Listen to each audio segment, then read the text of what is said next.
Jadi ketika Pak Prabowo bilang kita akan menciptakan pertumbuhan ekonomi 8%, saya senang juga, bagus nih, kita kejar. Nggak gampang.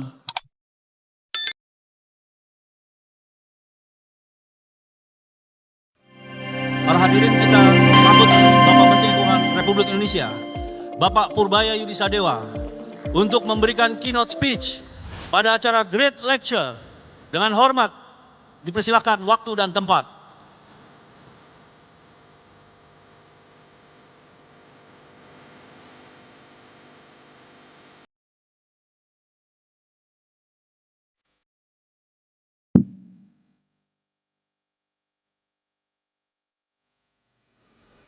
Yang terhormat Bapak Menteri Koperasi, Bapak PLT Ketua Dewan Komisioner LPS, anggota BPK RI, Wakil Menteri PKP,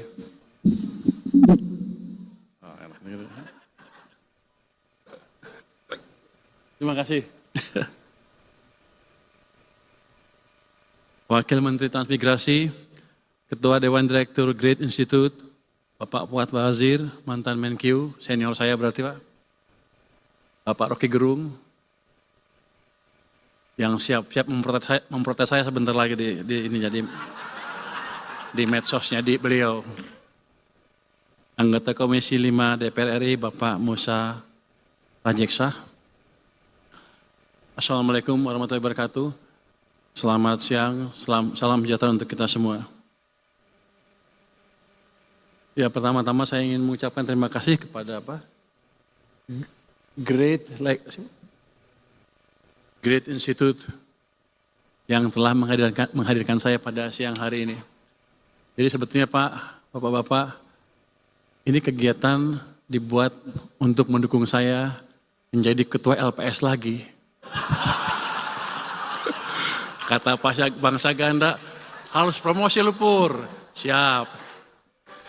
Jadi kita LPS membiayain kegiatan ini Pak. Rupanya Great Institute ini over deliver. Bukan jadi ketua LPS, tahu-tahu jadi Menkyu.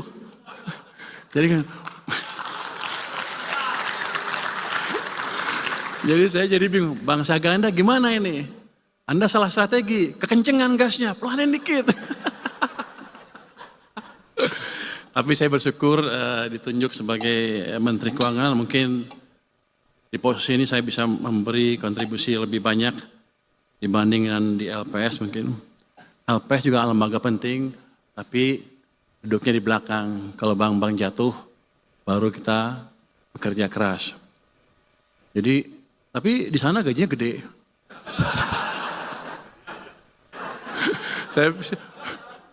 Saya menikmati betul kerja di LPS, 5 tahun, gaji gede, nggak ada bank gede yang bangkrut.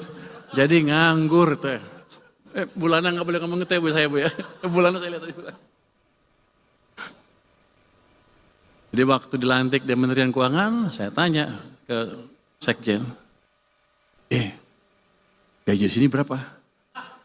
Sekian, waduh turun. Jadi gengsinya lebih tinggi tapi sepertinya gajinya lebih kecil.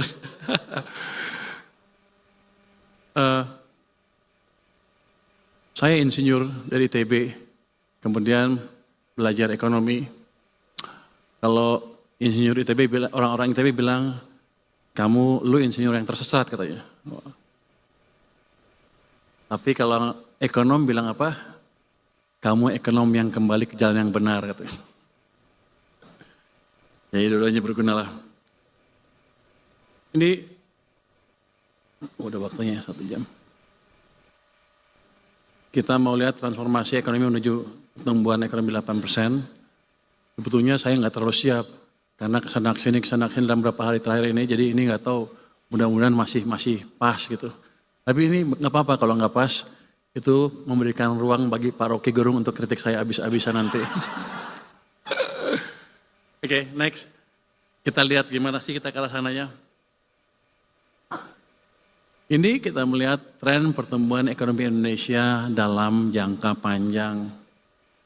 Itu sebelum krisis 97-98 mungkin rata-ratanya di atas 6, di sekitar 6,5% sampai 6,7%.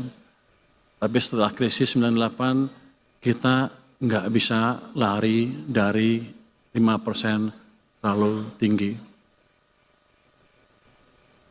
Kenapa? Apakah karena kita potensi pertumbuhannya tiba-tiba hilang atau karena kesalahan kebijakan? Next. Padahal kita tahu untuk menjadi negara maju di mana suatu negara keluar dari apa yang disebut middle income trap, suatu negara perlu tumbuh double digit selama lebih dari 10 tahun hampir rata-rata. Jadi kalau kita menerima nasib dengan tumbuh 5% aja, udah bagus tuh, udah bagus. Ya kita dikutuk akan tetap berada di middle income trap seperti ini. Seperti sekarang. Ya kalau lagi senang maju, ini kalau agak susah dikit, misalnya lagi down ekonominya, rakyat susah lagi. Jadi kita nggak akan pernah bisa makmur kalau begitu caranya. Jadi ketika Pak Prabowo bilang kita akan menciptakan pertumbuhan ekonomi 8%, saya senang juga, bagus nih, kita kejar. Nggak gampang, tapi mungkin. Next. Ini kita lihat, saya sebutkan tadi, negara-negara yang mengalami yang menjadi negara maju.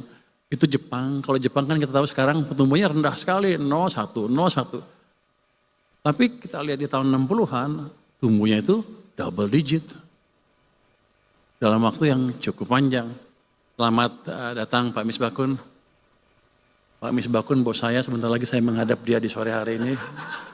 Jadi saya harus sambut beliau. Yang di sebelah kanan, Korea Selatan sama juga. Double digit selama puluhan tahun. Contoh yang lain, Cina sama juga. Double digit selama 10 tahun lebih.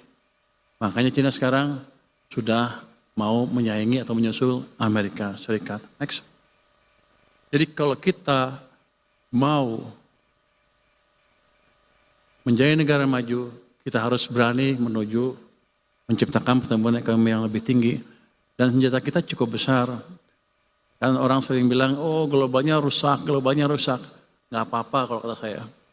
Domestic demand kita itu adalah konsumen ditambah dengan investasi, itu hampir 90% dari kekuatan ekonomi kita. Kalau kita manage itu dengan baik, ya kita bisa tumbuh dengan baik juga. Cuman sayangnya, orang-orang kita sering lupa. Domestic demand-nya diganggu oleh kebijakan kita sendiri, sehingga ekonominya nggak bisa lari. Next.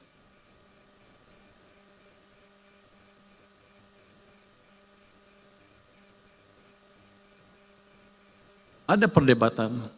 Kalau kita ingin menciptakan pertumbuhan ekonomi yang cepat, siapa yang sebaiknya mendorong pertumbuhan ekonomi?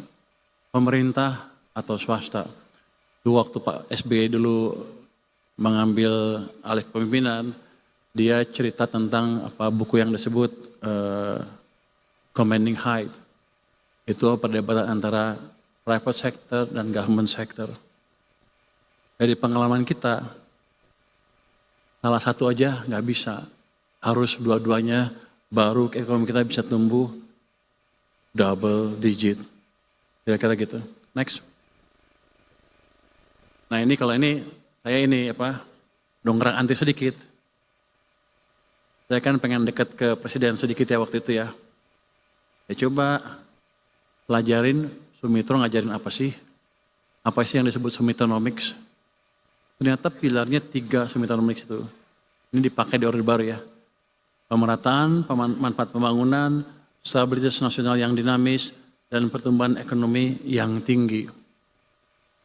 Yang dikerjakan oleh Pak Ferry sekarang, itu dan lain-lain, itu adalah pemerataan manfaat pembangunan dan sekaligus menciptakan stabilitas nasional yang dinamis. Jadi program MBG sepertinya program yang aneh, bagi-bagi duit. Tapi kalau kita lihat filosofi ini, sebetulnya itu tujuannya adalah untuk menciptakan pemerataan pembangunan dan sekaligus menjaga stabilitas sosial politik. Itu program yang baik, hanya perlu didukung oleh satu lagi yang atas, pertumbuhan ekonomi yang tinggi. Next. Kita akan cerita bagaimana kita bisa menciptakan pertumbuhan ekonomi yang tinggi. Waktu mulai perang dagang, perang di Rusia, semua orang takut, semua orang tambah lagi perang Israel, semua orang memperkirakan global akan hancur, ekonomi akan hancur, di dunia di luar sana gelap gulita, kita pun prospeknya akan suram. Indonesia cemas katanya.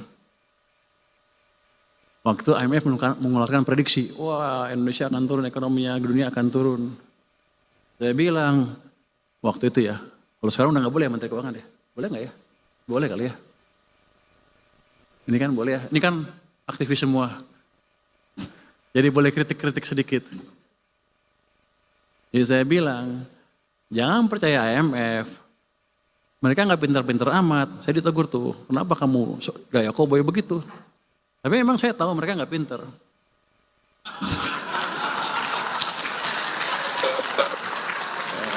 Ini nggak ada wartawan. Yang itu off the record ya. Terbukti, dalam sebulan kemudian dia rubah lagi pertumbuhan global tadi diturunkan ke 2,8%. Berapa bulan kemudian dinaikin lagi ke 3%. Wah, kok begitu? Kita diturunkan ke 4,7, berapa bulan kemudian lagi dinaikin ke 4,8. Saya yakin bulan depan dinaikin lagi, menuju 5 lagi. Artinya apa? Memang ketika keadaan lagi goncang gitu, nggak ada yang bisa memprediksi dengan akurat. Ya orang kita aja yang agak-agak silau sama orang asing, begitu orang asing turunkan, kita ikut, kita akan suram.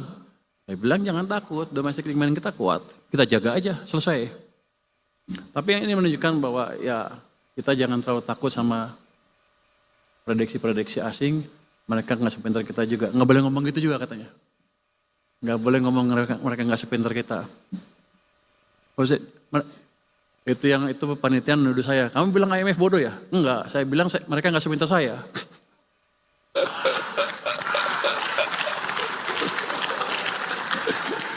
Ini nggak ada wartawan kan ya? Next. Nah, untuk melihat gimana sih caranya menciptakan pertumbuhan ekonomi. Saya sengaja keluarkan gambar ini untuk balik ke teori ekonomi. Ini berdasarkan paper by Milton Friedman yang mempelajari The Great Depression, juga Bayer Mernanke yang mempelajari itu, beberapa paper dan sebagainya. Kira-kira bunyinya gini. Mereka belajar krisis 1930. Mereka teka-teki pada waktu itu. Kenapa bunga nol ekonomi Amerika masih hancur juga? Harusnya kan jalan. Terus mereka pelajarin. Walaupun bunganya nol, tapi uangnya tumbuhnya negatif. Yang ini M0 atau mereka bilang base money ya. Uangnya tumbuhnya negatif. Ini yang artinya di sistem uangnya kering. Makanya ekonomi hancur.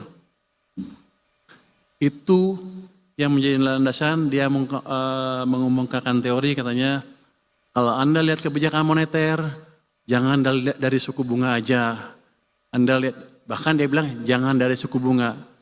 Anda lihat dari laju pertumbuhan uang beredar. Kalau pertumbuhannya kencang, berarti kebijakannya longgar.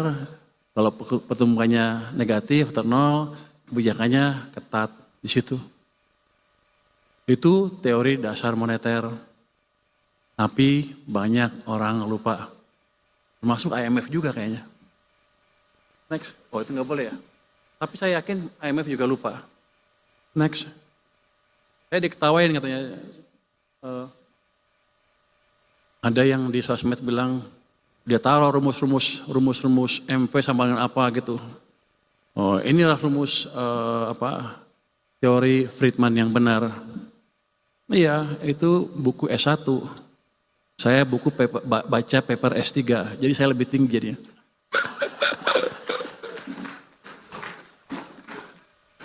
Ini menterinya banyak bercanda ya, biar aja lah. Gimana? di perekonomian Indonesia. Ini nggak ada pointer ya. Sama, uang amat berpengaruh kepada kinerja ekonomi kita. Saya tunjukin yang gampang-gampang aja ya.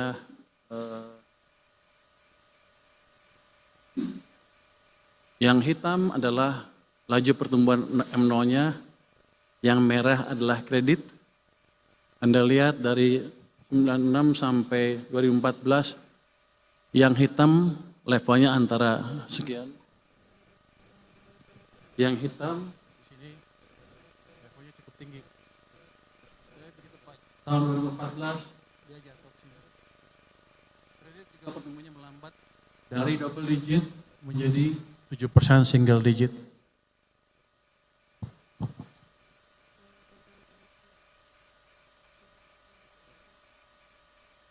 Bahkan sebelum kita COVID kan 2020 nih. 2018 uang kita M0-nya tumbuhnya rata-ratanya hampir 0. Ekonomi kita susah. Jadi sebelum krisis, memang kita mode pertumbuhannya kalau saya bilang waktu itu, we are in a self-destruct mode. Merusak diri sendiri. Gimana waktu saya di mana ya? Saya di maritim, waktu itu saya nggak monitor ini. Di maritim saya asik mancing aja ngeliatin ini. Tapi tahun 2020, saya dipanggil ke sana suruh bantu ke istana ya. Di sini posisi uang waktu itu, di bulan Februari Maret ya. Ini minus 15%. Hampir kita hancur. Betul-betul dikeringkan uang. Kita paksa naikin. Kita di maritim mana bisa maksa. Ini nggak ada BI kan ya? Nggak ada ya. Maaf kalau ini. Kita paksa dari istana supaya uang masuk ke sana. Ini masih nggak cukup. Di sini kita paksa fiskal, gelontorin uang seperti yang saya lakukan kemarin. Hari ini efektif. Gelontorkan uang kamu jangan taruh di bank sentral, taruh di sistem ekonomi. Akibatnya ekonomi pertumbuhannya seperti ini, kredit tumbuh lagi, kita recover. Tapi habis itu, jadi saya mau ngeritik Pak Rocky Gerung sedikit. Dia suka ngeledekin Jokowi nggak ngapa-ngapain. Ini Pak,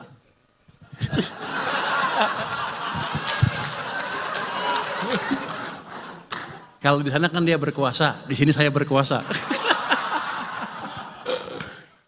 Jadi ini dipaksa intervensi langsung oleh presiden sampai ke sana. Jadi Presiden Jokowi itu berjasa buat kita, walaupun di sampingnya ada saya sih. Tapi setelah itu, nggak lama setelah itu, diturunkan lagi seperti ini. Seret. Ini yang Anda rasakan berapa tahun 2003-2004, pertengahan sampai akhir itu, ekonomi susah lagi. Keluarlah Indonesia suram dan lain-lain. Bukan dari politik, tapi dari ekonomi yang dibunuh penyebab utamanya. Jadi Pak Rocky mungkin sedikit belajar ekonomi lagi Pak. Gue seneng bisa ngedek dia di sini. Soalnya Pak Rocky setiap itu saya lihat tuh pidato Anda di itu menarik sekali, jadi saya ikutin ahli filsafat. Mumpung bisa kritik, saya kritik di sini. Kemarin sampai April sudah membaik, makanya saya bilang ekonomi bagus, nggak usah takut. Tapi habis itu dibunuh ke sini sampai ke sini. Jadi sedang dibunuh lagi ekonominya. Ketika ekonomi memburuk, banyak pemecatan pegawai kan pasti. Rakyat hidupnya makin susah dan kita nggak peduli waktu itu ya. Nggak terlalu peduli, turunlah ke jalan masyarakat kita. Itu expected untuk saya. Ini nggak ada wartawan kan ya? Bebas ngomong nih. Hah? Mas agak aman nih? Aman ya? Media off the record ya. Saya lupa ada Kuto Komis 11. Izin Pak Ketua. Jadi kita sedang dibunuh. Kalau ekonomi seperti saya ngelihatnya dia tuh ini jebakan ekonomi. Tinggal tunggu jatuhnya kalau nggak cepat-cepat diperbaiki. Waktu itu awal tahun tidak ada yang memberitahu. Saya mau kasih tahu takut. Saya di LPS nggak boleh ngomong begini-begini. Kalau saya sekarang di keuangan boleh lah. Karena kalau LPS tunggu di belakang nggak bisa masuk ke depan. Bulan Februari tahun ini, waktu itu Pak Jokowi masih sehat. Saya ke tempatnya Pak Jokowi. Pak Jokowi, ini ekonomi mau hancur bentar lagi. Itu posisinya di...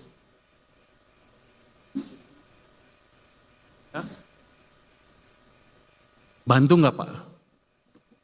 Dan saya juga takut, saya nggak punya teman, Pak Jokowi udah pensiun kan, Pak Prabowo saya belum kenal waktu itu. Pak Jokowi bantu nggak? Dia bilang bantu. Baru saya berani kasih kesana sini, mencoba memberikan informasi bahwa ada masalah di perekonomian. Tapi ini jatuhnya begini, kita nggak usah takut. Ini di bawah kendali kita 100%.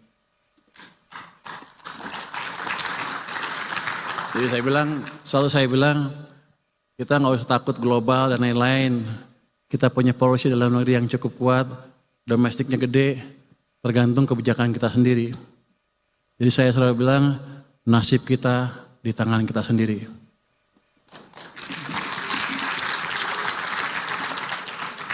Ini kayak kampanye partai ya. Enggak, kira-kira begitu. Next. Nah sekarang kita lihat nih, kalau menuju 8, gimana sih caranya? Menuju 7 lah. Kita pelajaran nih,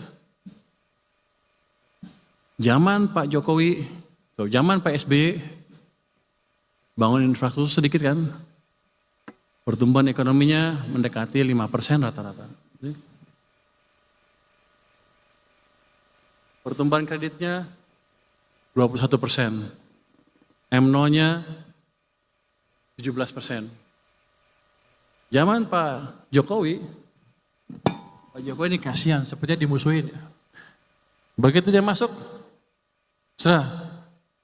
ini cuma berapa? Di bawah 10%. Ini rata-rata cuma 7%, bahkan ada yang sampai 0 sekian. Rata-rata itu karena kebantu atas ini. Di sepanjang ini dia di bawah. Jadi dia ekonomi direm. Dia bangun infrastruktur sebanyak apapun, hanya menggerakkan government sektor. Private sektornya lambat atau berhenti. Makanya tumbuhnya hanya di bawah 5%. All right, agree with client and start time tracking. Great. So for Q4, I was thinking. What are you doing? Oh, we needed a whiteboard wall. We got this really important thing coming up. Is that permanent marker? No. On my wall? Yeah. Rob, how many times have I told you not to use that? A lot. Get out. Okay. We're leaving. I'm just gonna take a quick picture. I don't want to lose Get it. out. Okay, can you take it? No, all right. She's an angry elf.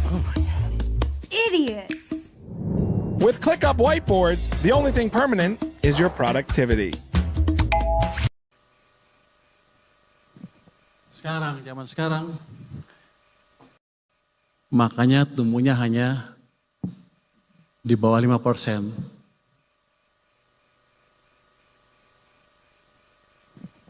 Zaman sekarang, ini dibunuh. Private sector pasti nggak jalan kalau nggak kita balikin. Terus government-nya juga masih baru, belum berjalan dengan cepat. Jadi kalau kita lihat apa? Sebelah sana mesinnya mesin swasta, 90% dari ekonomi. Sebelah sana mesinnya mesin pemerintah yang 10% dari ekonomi. Dalam 20 tahun terakhir ini, mesin ekonomi kita pincang. Satu jalan sana swasta, di sini satu jalan hanya pemerintah. Swasta 6, pemerintah 5. Gimana kalau dua-duanya dijalankan? Base-nya kan 6 kalau swasta. 6 tambah sekian, Jadi 6,5%, 6 sampai 6,5%, enggak susah-susah amat dalam waktu setahun 2 tahun.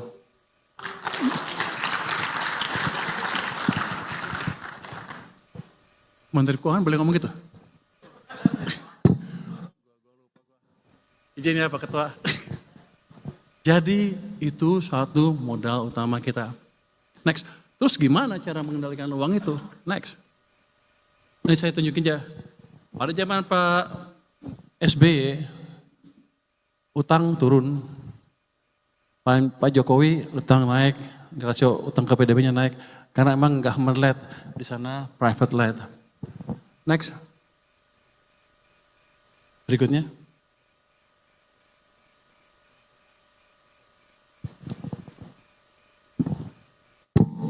Ini nggak ada wartawan kan ya? Hah? Aman? Hah? Live? Waduh. Alah. Next. Oh, udah nggak apa-apa. Next. Ya Pak Fahri ya? Next. Saya nggak tahu saya nyinggung Pak Fahri nggak? Pak Fahri dari UI soalnya.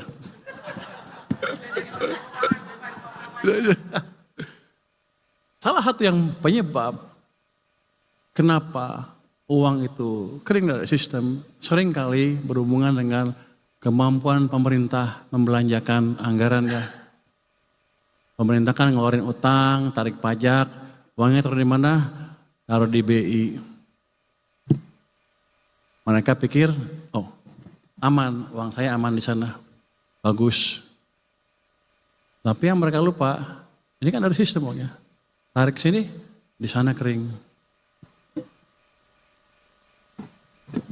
Ini saya tunjukin, ini uang pemerintah di Bank Sentral tuh naik turun, gede sekali, kadang-kadang sampai hampir 800 triliun, tanpa mereka sadar karena mereka nggak monitor.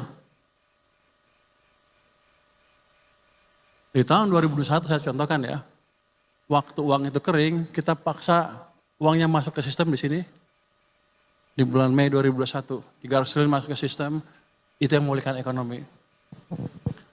Dan ini manajemennya mungkin kalau untuk saya sih kurang efektif. Kenapa? Ini uang pemerintah di perbankan kadang-kadang bisa sampai 800 triliun di bulan Juni kemarin, 428 di BI, 394 di bank swasta. Sekarang di Bank Sentral ada 538, tapi terakhir 428, 425 lah. Kalau itu saya balikin ke sistem, maka ada pertambahan yang disebut M0 atau likuiditas tadi. Itu dosa satu. Next. Berikutnya.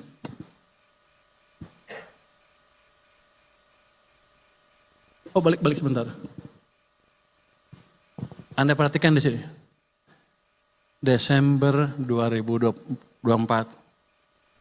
Ini total uang pemerintah di bank. 495 di BI, 319 di bank umum. Di akhir tahun mereka punya cash sebesar ini nganggur. Cash itu bukan cash gratis, itu dikeluarkan, didapatkan dari utang lah boleh kita bilang. Jadi kalau bunganya 7%, 8 kali 7, 8 kali 7 itu 56 triliun bunga yang kita bayar untuk uang yang nggak dipakai. Itu efisien apa enggak? Saya nggak tahu. Tapi dari situ aja ada pemborosan, ditambah dari tadi dengan uang yang di sistem, ditarik dari sistem. Jadi kita punya dosa yang cukup besar juga. Cuman pengamat-pengamat nggak ada yang tahu. Pasti kalau Pak Roke tahu udah dikilas-kilas sama dia nih. Untung dia nggak tahu. Next. Jadi dampak pertumbuhan tadi terlihat sekali tadi dampak uang tadi saya bilang tadi ekonomi zaman SBY seperti ini, zaman Jokowi seperti itu. Karena supply uang di sistemnya berbeda rezimnya. Next. Tapi berikutnya. Habis ya? Next. Habis. No, yang uang BI mana? Ada tadi. Nah, dosanya bukan pemerintah aja. Bank sentral juga ikut. Ini adalah total open market operation bank sentral. Itu yang netnya 810 triliun rupiah. Jadi mereka menerbitkan surat utang SRBI kepada bank yang nol di SRBI. Banyak itu, akibatnya apa? Yang di perbankan juga hilang kan uangnya, masuk sana semua. Jadi uang beredar di sistem perekonomian berkurang. Jadi angka pertumbuhan yang kecil tadi di akhir bulan ini, bulan lalu, 2 bulan lalu, itu karena dua otoritas kita mengeringkan sistem finansial, baik BI maupun keuangan. Akibatnya tadi ekonomi melambat dan kita susah. Ini gampang betulinnya. Balikin aja, potong 100-200. Saya udah masukin 200, efektif besok. Mungkin BI juga tambah 100 atau lebih. Pertumbuhan uang akan cukup, jadi nggak dibuat tinggi sekali, tapi cukup antara 15-20%. Itu bisa membalikan arah ekonomi kita.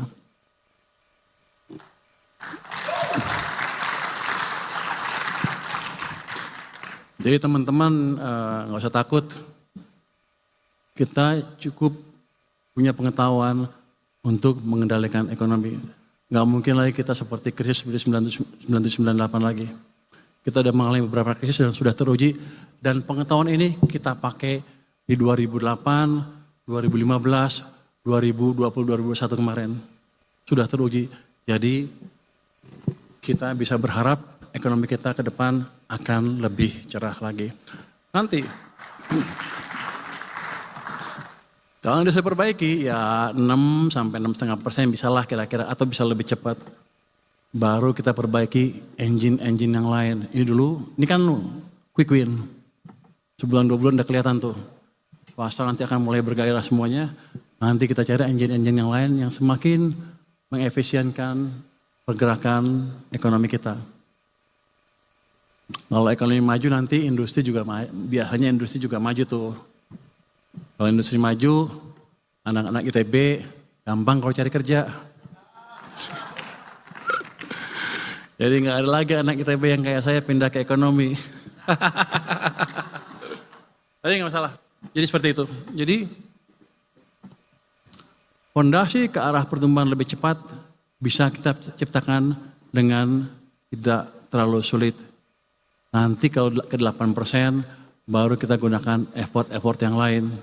Misalnya restrukturisasi reformasi birokrasi, perbaikan iklim investasi dan lain-lain. Tapi ceteris paribus ini bisa diciptakan. Next. Berikutnya.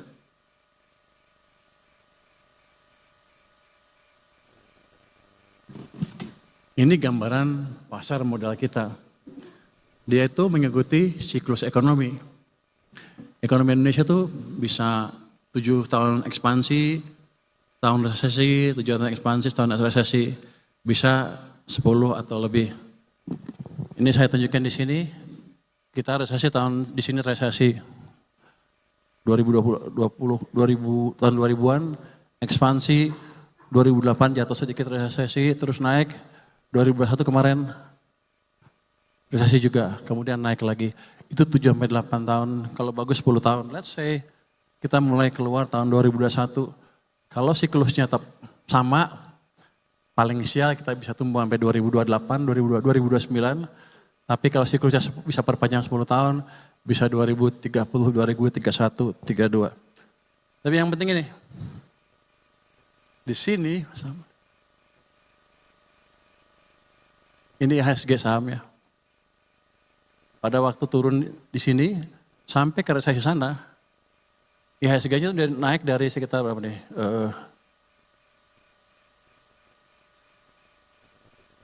1.100 ke sekitar 5.000 lebih. Berlipat-lipat, 5 kali lebih. Itu juga akan sama nanti.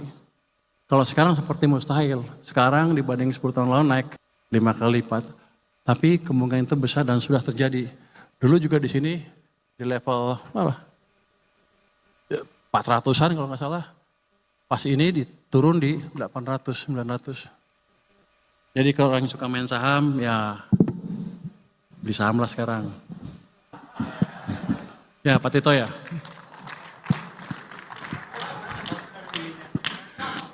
Apalagi menterinya saya, pasti sampai 10 tahun. Next. Ya, next. Habis ya. Jadi kira-kira begitu. Ekonomi kita amat dipengaruhi global, tapi kita nggak usah terlalu takut. Domestic ekonomi kita, domestic demand kita memberi kontribusi 90% terhadap ekonomi kita. Selama kita bisa memanage domestic demand dengan kebijakan fiskal dan domestik yang pas, kita bisa tumbuh cukup baik, mungkin di atas 6 sampai 6,5%. Dengan reformasi sedikit, manufacturing diperbaiki dan lain-lain, 7, 8 sudah kelihatan di ujung sana.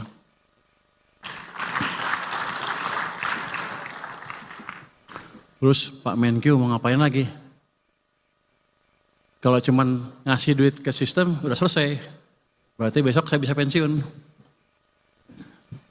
Tapi enggak seperti itu, masih ada banyak yang mesti diperbaiki.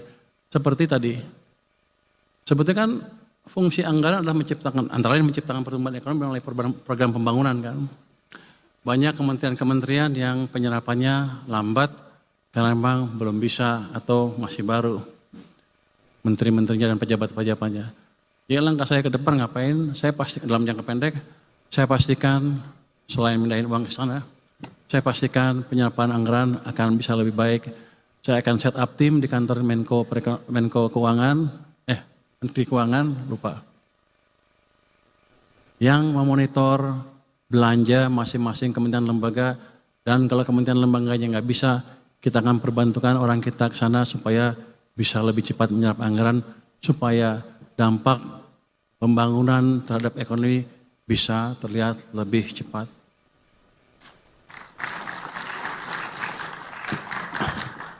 Terus dalam jangka pendek lagi, itu kan kemarin daerah-daerah ribut. Karena anggarannya dipotong banyak, sehingga mereka menaikkan PBB gak kira-kira. Kita menjadi hal itu, nanti saya dengan Pak Misbakun, dengan izin Pak Misbakun ngomong sedikit di sini. Izin ya Pak ya. Mungkin akan memberi pelonggaran sedikit kepada transfer ke daerah. Tujuannya supaya tadi keresahan di daerah bisa dikendalikan sehingga keadaan tenang dan kita bisa membangun ekonominya dengan tenang itu. Itu saya perlu dukungan Pak Misbakun. Terima kasih Pak Misbakun sudah mendukung kami di Kementerian Keuangan.